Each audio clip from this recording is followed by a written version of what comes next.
Si Dazlo ay nagtatayo ng lilim para sa pamilihan sa mga mainit na araw.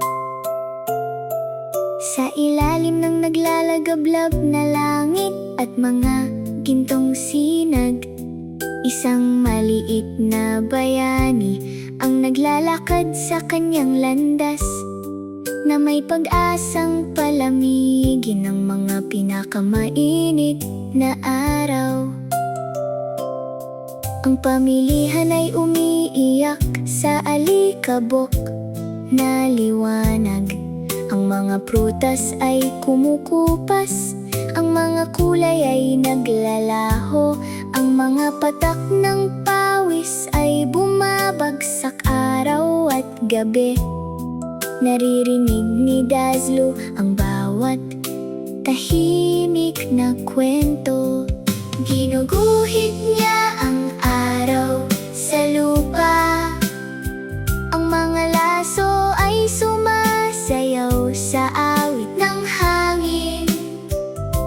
Sinusukat ang init mula pinto hanggang pinto, nagpaplano ng isang lugar kung saan ang mga puso ay nababagay.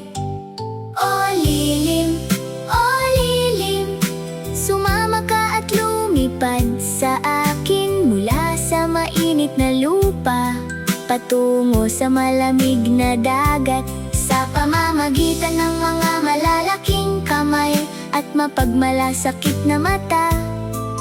Binabago niya ang init sa banayad na liwanag. Matibay na kawayan at malawak na tela, ang mga lumang tali ay nagsasabi ng mga kwento mula sa nakaraan. Mga kaibigan at mga bata sa kanyang tabi, nagbuo ng mga pangarap na magtatagal at magtatagal.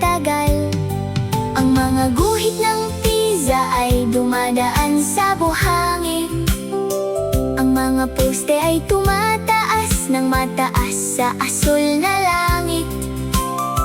Bawat buhol ay may higit na kahulugan, isang kalungan na ipinanganak mula sa ikaw at ako.